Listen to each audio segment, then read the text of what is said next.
मैं आपको normal hair cycle के बारे में बताऊंगा और फीमेल में जो हेयर लॉस होता है, महिलाओं में जो हेयर फॉल होता है उसके बारे में एक्सप्लेन करूंगा कि क्या रीजंस होते हैं महिलाओं के बाल झड़ने के और क्या उपाय है जिनसे कि बालों को झड़ना कम किया जा सकता है, रोका जा सकता है। तो सबसे पहले हम हेयर साइकिल को समझेंगे कि ये हेयर फॉल और हेयर ग्रोथ का जो साइकिल है वो क्या होता है। तो फ्रेंड्स, हेयर साइकिल 3 फेजेस में डिवाइडेड होता है। एक होता है एनाजन जिसे हम ग्रोथ फेज कहते हैं, एक होता है केटाजन जिसे हम रेस्टिंग फेज कहते हैं और एक होता है टीलोजन जिसे कि हम हेयर शेडिंग फेज कहते हैं, जिसमें कि बाल झड़ते हैं। एनाजन जो फेज होता है बालों का बढ़ने वाला ग्रोथ फेज होता है, जिसमें कि हमारे 80 to 70 hairs percentage of the hairs phase में होते हैं और ग्रोइंग फेज होता है। उसके बाद जो बाल एक केटाजन फेज होता है उसमें एंटर करता है। एक वो ट्रांजिशन फेज है हेयर ग्रोथ और हेयर फॉल के बीच में। ये जो ट्रांजिशन वाला जो फेज है इसमें केवल और 1 से 2% हेयर्स ही होते हैं। और इसके बाद आता है हमारा टीलोजन फेज जो कि फॉल वाला फेज होता है। इसमें 20% हेयर्स जा सकते हैं कि एनाजन हुआ, टीलोजन को केटाजन हुआ, देन टीलोजन में चला जाता है। ये साइकिल हमारा लाइफ लॉन्ग चलता ही रहता है। बाल उगते हैं और फिर रेस्टिंग फेज में जाते हैं और फिर झड़ जाते हैं। तो कई परिस्थितियां होती है जिसमें कि नॉर्मली ही कभी कभी टीलोजन जो फेज होता है, फॉल फेज होता है, वो तेज हो जाता है, जिससे कि हमारे कई पेशेंट्स या कई लोग घबरा जाते हैं और समझने लगते हैं कि अब हेयर फॉल रुकेगा नहीं और हम पूरी तरह से गंजे हो जाएंगे। ये डर बैठ जाता है कि बहुत सारे जो हेयर्स है हमारे, बहुत सारे जो फॉलिकल्स है वो टीलोजन फेज में एंट्री कर जाते हैं, तो सडन हेयर फॉल होने लगता है, जिसे हम टीलोजन इफ्लुअम कहते हैं। इफ्लुअम ने बालों का कौन कौन से ऐसे फैक्टर्स हैं या कौन से ऐसे केमिकल्स हैं, हार्मोन्स हैं जो कि हेयर साइकिल को अफेक्ट करते हैं। कौन से ऐसे हमारे ब्लड में केमिकल्स या हार्मोन्स होते हैं जिससे ये हेयर साइकिल कभी एनाजन में शिफ्ट होता है, कभी टीलोजन में शिफ्ट होता है, कभी केटाजन तरफ शिफ्ट हो जाता है। ऐसे कुछ केमिकल थ्योरीज हैं, ऐसी हाइपोथेसिस है जिसके कारण हमारे जो हेयर साइकिल है कभी टीलोजन तरफ डोमिनेंटली शिफ्ट हो जाता है, जिससे कि हेयर फॉल होने लगता है। तो जो फेमस हाइपोथेसिस जो थेसिस है जो कि एक्सेप्टेड है रिसर्च के द्वारा, उनमें है हार्मोनल, जैसे हमारे एंड्रोजन हार्मोन होते हैं, ईस्ट्रोजन हार्मोन्स होते हैं, प्रोजेस्टेरोन हार्मोन होते हैं। ये अफेक्ट करते हैं हमारे हेयर साइकिल को। अगर एंड्रोजन हाईली एक्टिव हो जाए बालों में तो हमारे बाल टीलोजन तरफ शिफ्ट होने लगते हैं। और कुछ ग्रोथ फैक्टर्स होते हैं जो कि वहीं पर ही मौजूद होते हैं, स्टेम सेल्स में होते हैं, जिसे हम पैराक्राइन थ्योरी बोलते हैं। ग्रोथ फाइटर फैक्टर्स की कमी के कारण भी जो हमारा एनाजन फेज है वो टीलोजन तरफ चला जाता है। और यही एक रीजन है, यही एक कारण है जिसके कारण कि पीआरपी, एक जो प्लेटलेट रिच प्लाज्मा थेरेपी है, ग्रोथ थेरेपी है, इसे हम वेम्पायर थेरेपी बोलते हैं, स्टेम सेल थेरेपी बोलते हैं, वो बड़ी फेमस हुई है इन ग्रोथ फैक्टर के कारण है कि इन ग्रोथ फैक्टर की कमी के कारण हमारा जो एनाजन वाला फेज है वो टीलोजन में शिफ्ट हो जाता है। वो पीआरपी क्या करता है, ग्रोथ फैक्टर प्रोवाइड करता है जिससे कि टीलोजन वाला फेज वापस एनाजन तरफ चला जाए। तो ये कुछ एक्सेप्टेड फैक्टर्स है जिनके कारण हेयर साइकिल हमारा चेंज होता रहता है। कुछ हमारे हेयर्स होते हैं जो कि हमारे हार्मोनल इफेक्ट से बच जाते हैं, वो बॉडी के, जैसे आईब्रोज हो गई, आई लैशेस हो गए, और लेनोवो हेयर जो कि बच्चे में पैदा होते हैं, जो हेयर्स होते हैं लेनोवो हेयर्स कहते हैं। इन पे हार्मोन्स का कोई इफेक्ट नहीं पड़ता है। एंड्रोजन, थायराइड, ईस्ट्रोजन, प्रोजेस्टेरोन, इन हार्मोन्स का इन बालों पर कोई असर नहीं पड़ता है और इनका हेयर साइकिल चलता ही रहता है, इर्रेस्पेक्टिव ऑफ कॉन्सेंट्रेशन ऑफ जो हमारा हार्मोन ब्लड में कैसा ही हो, कितना ही काम करे, इन बालों को कोई इफेक्ट नहीं करता है। तो हम देख सकते हैं हमारे जो कई बार बालों के जो सिर के बाल चले जाते हैं और आईब्रोज के बाल बने। हेयर फॉल जिसे हम एलोपेशिया भी कहते हैं, ये कितने भागों में डिवाइडेड है और कौन से ये तरीके हैं जिससे हमें पता चलता है कि इस पेशेंट को या इस क्लाइंट को वास्तव में हेयर फॉल हो रहा है, इसे ट्रीटमेंट की रिक्वायरमेंट है कि नहीं है। तो फ्रेंड्स, एलोपेशिया को हम डोमिनेटली 2 भागों में डिवाइड करते हैं। एक होता है सिकाट्रिशियल, जिसमें कि ब्लड सप्लाई बिल्कुल कम हो जाती है, बाल आने के चांसेस बहुत कम हो जाते हैं, जो कि जड़ों को, जो ग्राफ्ट होते हैं, जो स्टेम सेल्स होती है, उन्हें डैमेज करता है। और दूसरा होता है नॉन सिकाट्रिशियल, जिसमें कि ब्लड सप्लाई बनी होती है और most of the anagen hairs telogen में शिफ्ट हो जाते हैं या केटाजन में रेस्टिंग फेज में चले जाते हैं।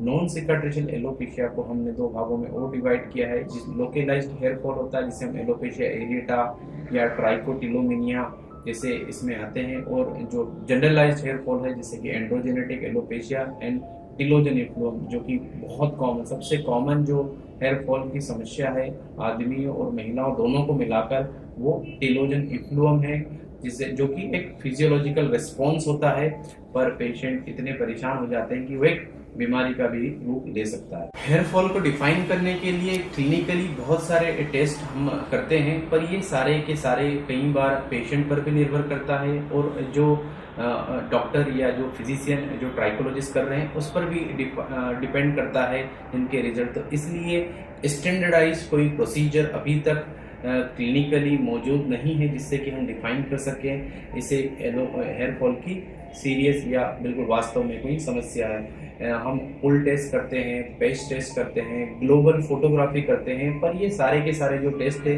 फिजिशियन डिपेंडेंट होते हैं, हम पर डिपेंड करते हैं, इंडिविजुअल टू इंडिविजुअल डॉक्टर पर वेरी करता है वो किस तरह से टेस्ट को परफॉर्म करता है या पेशेंट किस तरह से उस टेस्ट को बिहेव करता है, कैसे एक्सेप्ट करता है, उस टाइम उन्होंने शैम्पू किया था नहीं किया था। इसलिए बालों का जो झड़ना है एक स्टैंडर्डाइज सिस्टम डेवलप करना मुश्किल होता है।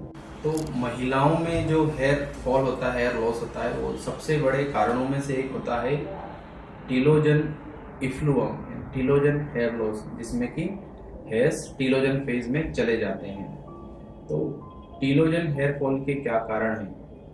ये कारण फिजिकल या मेंटल स्ट्रेस हो सकता है, जैसे कि कोई बीमारी हो गई, कोई भी इन्फेक्शन, टाइफॉइड, मलेरिया, ट्यूबरकुलोसिस, पेट का कोई इन्फेक्शन है, ये सारी की सारी चीजें एक फिजिकल स्ट्रेस वाली परिस्थिति को बनाती है, जिसके कारण ऑक्सीडेटिव स्ट्रेस बढ़ता है और हेयर फॉल होने लगता है, हेयर टिलोजन फेज में चले जाते हैं।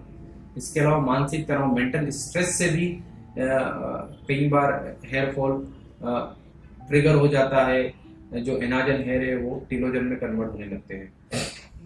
ये दो बड़े बड़े कारण हैं। इसके अलावा कुछ ड्रग्स भी होते हैं, हम क्रॉनिकली कोई दवाई लेते हैं, लंबे समय तक ड्रग्स लेते हैं, तो वो भी अपना इफेक्ट दिखाने लगती है और हमारे बालों को टीलोजन फेज में शिफ्ट कर सकती है। जो छोटे कारण है उनमें है nutritional causes like nutritional deficiency, किसी माइक्रो न्यूट्रिएंट्स की या माइक्रो मिनरल्स की, माइक्रो विटामिन्स, छोटे जो मिनरल्स होते हैं लाइक हमारी बॉडी में मैग्नीशियम हो गया, सेलेनियम हो गया, जिंक हो गया, इनकी डिफिशियंसी से भी टिलोजन हो सकता है। ड्रग्स भी हेयर फॉल को ट्रिगर कर सकते हैं। जो कॉमनली ड्रग्स होते हैं उनमें एंटी थायराइड ड्रग्स होते हैं, या थायराइड में जो यूज होने वाली मेडिसिन होती है उसके कारण भी हेयर फॉल ट्रिगर हो सकता है। थायराइड अपने आप में भी हेयर फॉल कर सकता है कि हाइपोथायरॉयडिज्म, सीवियर हाइपोथायरॉयडिज्म है, हमें पता ही नहीं है। तो कई बार हमारे पास जो पेशेंट्स आती हैं वो हेयर फॉल, पहला उनका एक सिम्टम होता है कि एक्सेसिव हेयर फॉल है, अनकंट्रोल हेयर फॉल है। और जब हम ब्लड टेस्ट कराते हैं तो उसमें थायराइड बिल्कुल पार लिमिट से क्रॉस हो जाता है, जो थायराइड का जो लेवल है।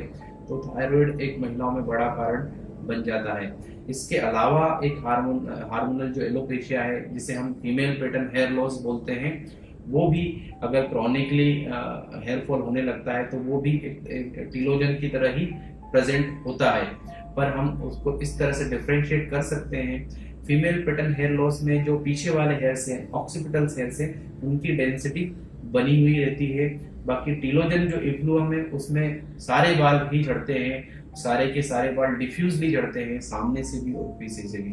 तो इन दोनों को इस तरह से डिफरेंस किया जाए। लास्ट में कुछ ऐसे रेयर कारण हैं जो कि कई बार हमसे पेशेंट भी पूछते हैं और फिर हमने पढ़ाई इसके बारे में पढ़ा भी, क्या बालों में हेयर डाई लगाने से हेयर फॉल हो सकता है? तो हाँ, बिल्कुल हो सकता है। अगर आप सेंसिटिव हैं हेयर डाई के लिए और आपको हेयर डाई से कोई एलर्जी हुई है तो हेयर फॉल बिल्कुल हो सकता है। ये एक लोकल ट्रॉमा की तरह करता है हमारे स्काल्प में, हमारे बालों के आजू बाजू एक ट्रॉमा होता है, एक पैथोलॉजिकल प्रोसेस चालू होती है जिसके कारण बाल झड़ना चालू हो जाते हैं। ऐसे अलग तरह के केमिकल, इंटेंस केमिकल बालों में लगाने से भी हेयर फॉल हो सकता है। इस तरह के कलर या डाई करने से भी बाल झड़ सकते हैं, जो कि हमारे स्काल्प के लिए सही नहीं है। सीवियर या डेंड्रफ जो होता है हमारे बालों में, अगर बहुत एक्सेसिव डेंड्रफ है तो एक एक्सेसिव इन्फ्लेमेशन बन जाता है, जो स्काल्प है हमारे, कंटिन्यूस इन्फ्लेमेशन के कारण भी हेयर फॉल होने लगता है। पानी के बदलाव के कारण भी हेयर फॉल होता है। कई बार हमारी कुछ पेशेंट्स होते हैं, मेल फीमेल दोनों में ही ये समस्या आती है कि वो शहर बदलते हैं। कोई बोलता है कि हम सर उस सिटी में शिफ्ट हुए, वहाँ का पानी हार्ड है, या वहाँ बोरिंग का पानी आता है, वहाँ नर्मदा का पानी आता है, वहाँ पर केमिकल्स ज़्यादा है, वहाँ पर पॉल्यूशन ज़्यादा है, उसके कारण हेयर फॉल होने लगता है। तो फ्रेंड्स, मैं बताना चाहूँगा, हेयर फॉल पानी से तभी होगा जब पानी बिल्कुल प्रदूषित हो, यानी पानी पीने लायक ना हो, पानी नहाने लायक ना हो। तो ऐसा बहुत ही रेयर स्थिति में होता है कि हमारी जो वाटर सप्लाई हो इस तरह की हो, यानी गवर्नमेंटल वाटर सप्लाई इस तरह की हो कि उनके वाटर में कोई ऐसे रेडियो एक्टिव मॉलिक्यूल मिले हो या केमिकल मिले हो जिस कारण हेयर फॉल हो। तो हेयर फॉल पानी के कारण होना बिल्कुल नामुमकिन सा है, लाइक बहुत rarest of the rare event है।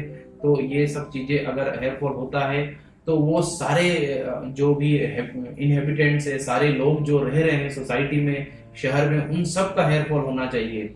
अगर पानी ही रीजन है तो ये पानी वाला रीजन बुक्स में या कोई रिसर्च में साबित नहीं होता है कि बोरिंग के पानी से हेयर फॉल होता है, या हार्ड वाटर से हेयर फॉल होता है, या समुद्र के पानी से हेयर फॉल होता है। तो ये सब थ्योरीज गलत है, लाइक ये एक्सेप्टेबल नहीं। कुछ हमारे लाइफ स्टाइल के कुछ फैक्टर्स होते हैं जो कि हेयर्स पे बड़ा प्रभाव करते हैं। उनमें एक कॉमन चीज है आजकल, smoking and alcohol. Smoking directly proportional है आपके हेयर लॉस से। आप स्मोकिंग करेंगे और आपके हेयर पतले होते जाएंगे, आपके हेयर झड़ते जाएंगे। ये स्मोकिंग का जो रीजन है, ये महिलाओं में और पुरुष दोनों में ही बिल्कुल डायरेक्टली लिंक्ड है हेयर फॉल से। दोनों में ही, आदमियों में भी गंजापन आता है स्मोकिंग से, और महिलाओं में भी स्मोकिंग से गंजापन आता है। आप जितनी ज्यादा सिगरेट पिएंगे, बाल उतनी तेजी से झड़ेंगे और आप उतनी तेजी से गंजे होने वाले हैं। निकोटिन, गुटखा खाना, तंबाकू सेवन, ड्रग्स, ये सारे जो नशे हैं, ये सारे बालों के लिए सही नहीं है। यानी आप जितना नशा करेंगे, बालों के लिए उतना नुकसान होने वाला है बालों का आपका। क्या पेट खराब बार बार खराब होने से भी हेयर फॉल हो सकता है? ये कुछ ऐसा सवाल है जो मुझे, कोई यंग पेशेंट्स होते हैं जिनके जो जीआई सिस्टम में थोड़ा डिस्टरबेंस होता है, या लैक्टोज इंटॉलरेंस होता है, इरिटेबल बाउल सिंड्रोम होता है। तो फ्रेंड्स, ये चीज़ ऐसी है कि हाँ, बिल्कुल हो सकता है, क्योंकि हमारे जो पेट है, जो इंटेस्टाइन है, अगर उसमें कुछ न्यूट्रिएंट्स या मिनरल्स का एब्जॉर्प्शन बराबर नहीं होगा तो जो हमारा हेयर साइकिल है वो बिल्कुल डिस्टर्ब होगा। क्योंकि हेयर साइकिल बहुत माइनर चीज़ों पर डिपेंडेंट होता है।